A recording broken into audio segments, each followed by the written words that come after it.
संत doctor Ram कमल दास वेदांती जी महाराज,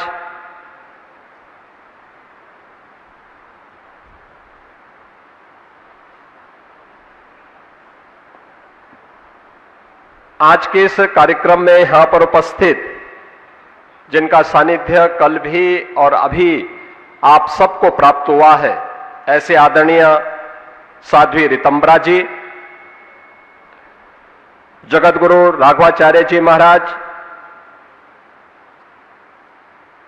जगतगुरु विश्वेश रत्नेश दास जी, श्री महंत जन्मेजय शरण जी महाराज,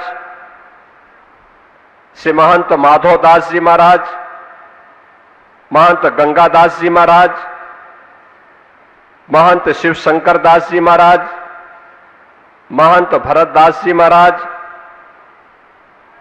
महंत रविंद्र दास जी महाराज और इस संपूर्ण कार्यक्रम के संयोजक दिगंबर अखाड़ा के उत्तराधिकारी श्री महंत रामलखन दास जी महाराज, सभी पूज्य संतजन, हमारे जगत गुरु विद्या वाचस्पति के रूप में जिनके श्रीमुख से आपने प्रारंभ में उनकी वाणी को सुना, ऐसे पूज्य महाराज जी भी जगतगुरु रामानुजाचार्य जी के रूप में हमारे बीच में उनका सानिध्य सदैव प्राप्त होता है। पूज्य महाराज जी की ये 23वीं पुण्यतिथि है।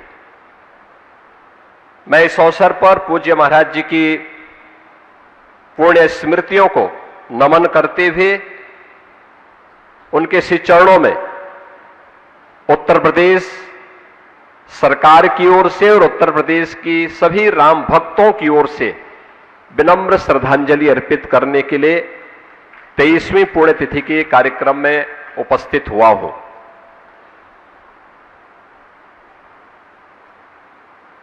हम सब जानते हैं पूज्य परमहंस रामचंद्र दास जी महाराज के बारे में। जीवन का केवल एक ही ध्येय था और वह ध्येय था श्री राम जन्मभूमि पर उनके आराध्य प्रभु श्री राम के भव्य मंदिर के निर्माण का। गोरक्षपीठ से उनका संबंध बिल्कुल ऐसा था जैसे कोई पारिवारिक संबंध हो।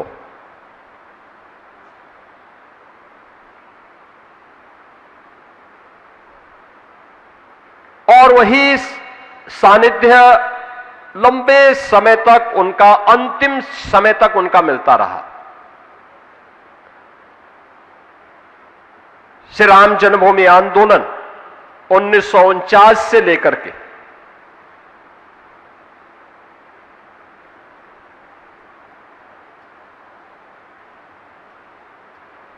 जब तक उनका भौतिक शरीर था तब तक कोई ऐसा वर्ष नहीं और कोई ऐसी घटना नहीं जिसमें उनकी प्रत्यक्ष भागीदारी न रही हो। श्री राम जन्मभूमि आंदोलन के लिए उनका पूरा जीवन समर्पित था। यह अक्सर होता है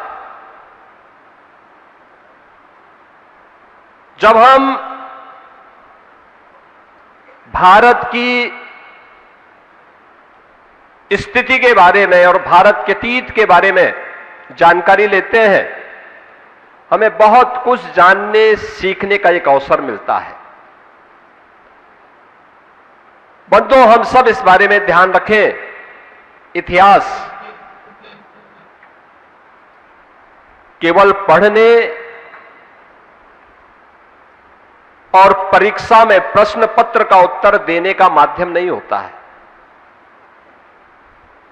इतिहास एक प्रेरणा भी होती है, एक सबक भी होता है।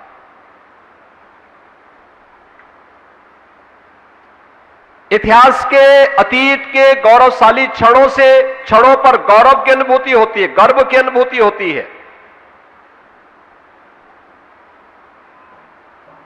वह हमें आगे बढ़ने की प्रेरणा देती है, लेकिन अतीत की गलतियां हमारे सामने इतिहास के रूप में परिमार्जन का एक माध्यम भी हम सब के लिए होता है।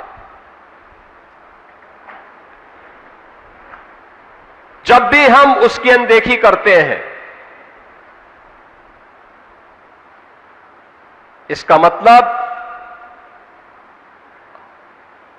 हम अतीत के उन गलतियों को दोहराने का फिर से प्रयास कर रहे हैं। यह देश गुलाम क्यों हुआ?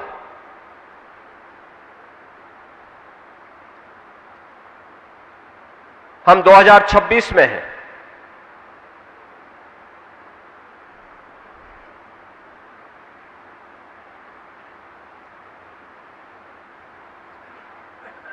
(1526) में, आज से 500 वर्ष पहले, आज का जो संबल है, इस संबल में श्री हरिहर मंदिर को तोड़ करके वहां पर एक गुलामी का ढांचा खड़ा कर दिया गया। 1528 में अगर उसकी प्रतिकार 1526 में एकजुट होकर के